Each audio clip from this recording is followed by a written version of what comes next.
सो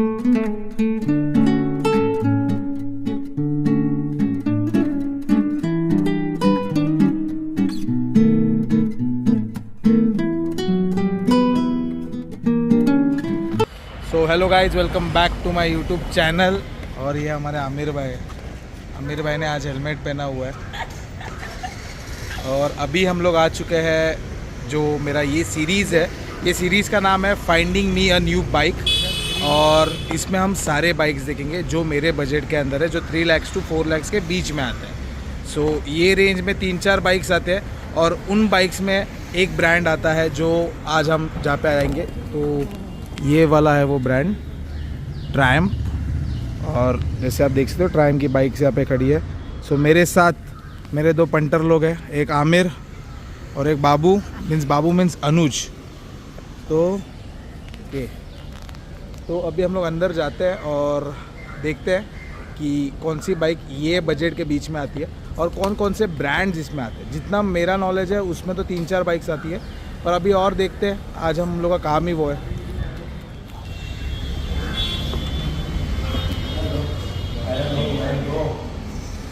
तो हम लोग ना एक हमारा ये जो सीरीज़ है इसमें है finding me a new bike. हम लोग खुद के लिए एक बाइक ढूंढ रहे हैं। सो अभी हम लोग आए ट्रायम्फ में, और ट्रायम्फ में हमारे साथ सो मैं इनको मुरली भाई बुलाऊंगा। मुरली भाई हमें सजेस्ट करेंगे कोई बाइक। मेरा बजट 3 से 4 लाख है और मुझे एडवेंचर बाइक चाहिए। सो आप क्या सजेस्ट कर सकते हो मुझे बताओ। I'll suggest go for Scrambler. Scrambler 400 XP. तो स्क्रैम्बलर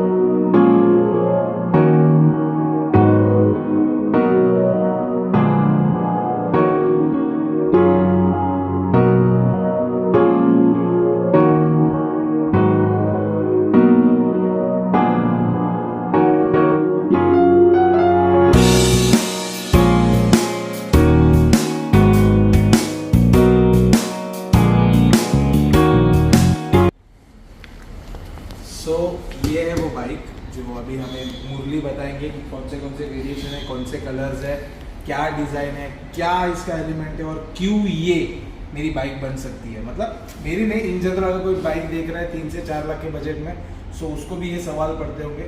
और बहुत लोग ट्रायम्फ की इस बाइक के बारे में बहुत कम जानते हैं। सो मुरली प्लीज़ बता दे यार, क्या है इसके फीचर्स और कैसे ये वर्क करती है पूरा से। So first of all bike के बारे में अगर आप देखोगे, first of all it's a 400 cc single cylinder air plus liquid cooled engine producing 40 PS of power and 37.5 Newton meters का टॉर्क।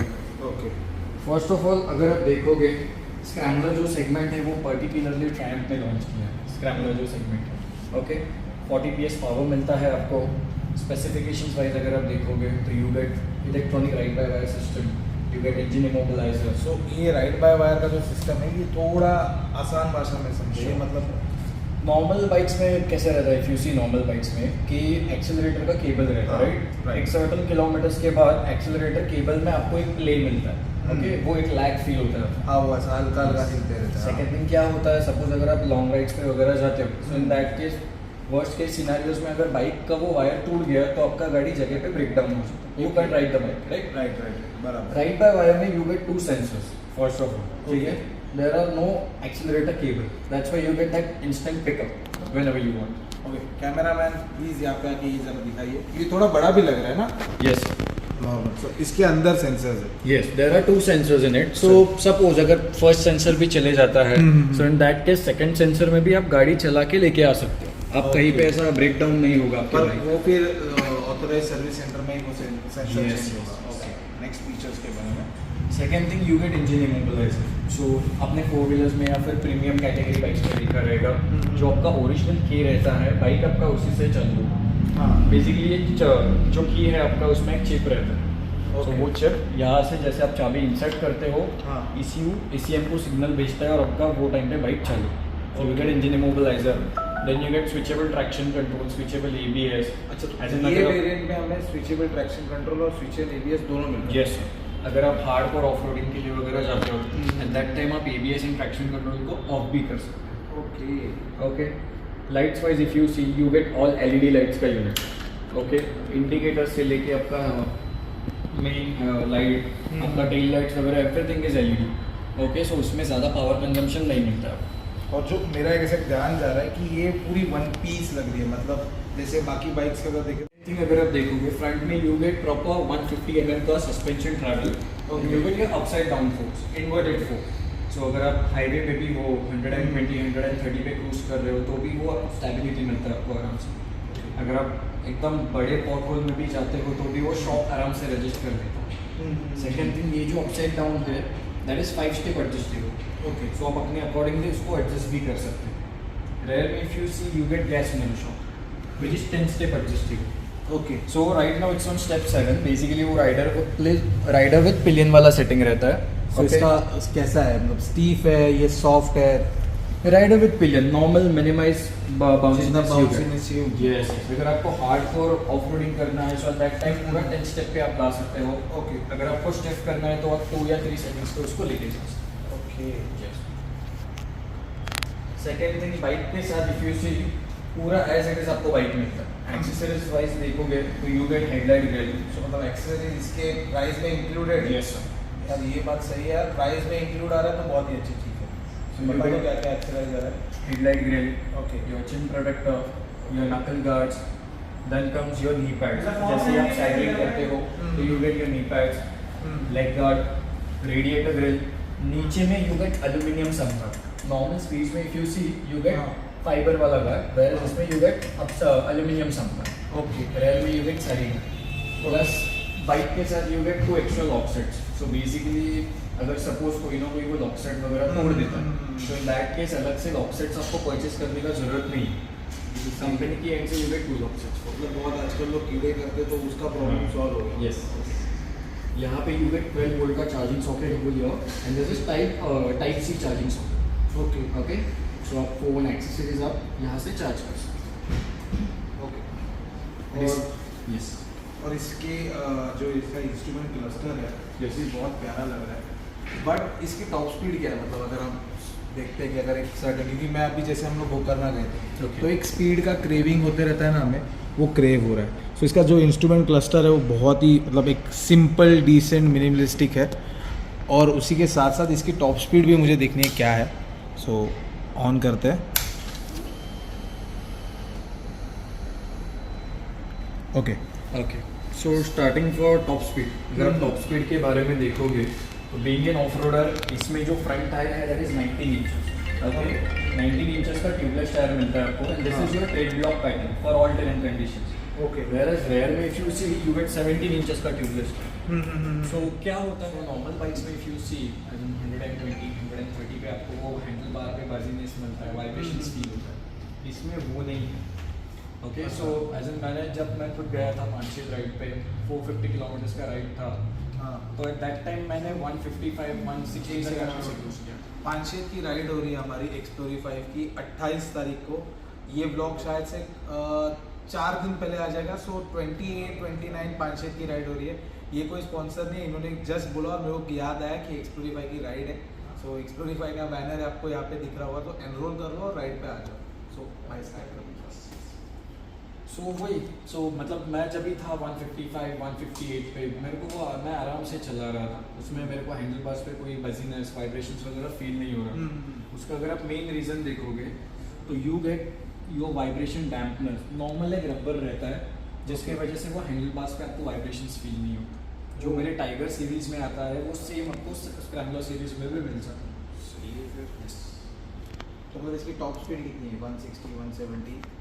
160 के आगे भी आप जा सकते हो, बट ऑफ कोर्स वो सेफ नहीं है, बट एक 30 130 तक क्रूज करने पे वाइब्रेशंस नहीं आते इस पे। यस, और आराम से 6 स्पीड गियर बैग्स। यस, सो वो बहुत सही होता है, क्योंकि हम लोग जब कर्नाटका गए थे तो 5वां KTM में 6 गियर था। सो वो कंटिन्यू क्रूज करने में जो मज़ा आ रहा था ना 130 में, वो सही है। तो अगर अब वाइब्रेशन नहीं है तो वो और बेटर पार्ट। सो इसको टेस्ट राइड करते हैं और देखते हैं। और इसमें कितने 3 कलर्स है, राइट? Yes sir. सो ये कलर का नाम क्या है? Carnival red colour, then comes your matte green colour, और टाइगर में आता है ना? यस सर, टाइगर सीरीज में वो कलर आता है, और एक फैंटम ब्लैक कलर आता है। तो ये 3 कलर्स बहुत सही लग रहा है। सो हम लोग अभी लेते हैं टेस्ट राइड, और फिर मैं मोटो ब्लॉग के टाइम पे आपको बताता हूँ कि बाइक कैसी है, ओवरऑल मेरे को क्या फील आ रहा है बाइक चलाते हो। सो डायरेक्टली अभी मिलता हूँ बाइक के ऊपर। ओके म्हणजे टायगरच्या नावावर यूज झालं नाही.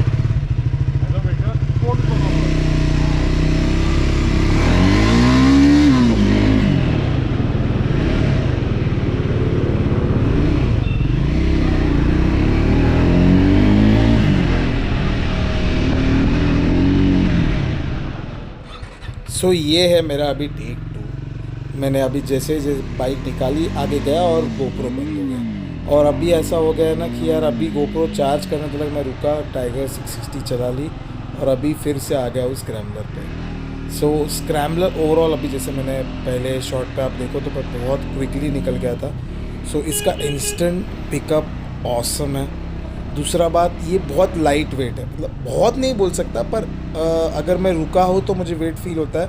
वाइल राइडिंग इसका वेट इतना फील नहीं होता है बिकॉज ऑफ वेट डिस्ट्रीब्यूशन. इसका वेट मिडिल पे है. और अगर इसके प्लस पॉइंट के बारे में अगर बात करने जाऊँ तो इसका हैंडल बार बहुत ही ऑसम है गाइस, बहुत लंबा है. सो वो जो टर्न्स हो, अगर आपको फटाक से क्विकली कई गाड़ी से निकालना है, कई भी गाड़ी को निकालना है तो आप वो निकाल सकते हो. और यहाँ पे अगर आप देखो तो ये रोड पे बहुत लोग क्रिकेट खेलते रहते हैं. सो ये वाला जो शोरूम है ट्रायम्फ का बहुत लोग को नहीं पता.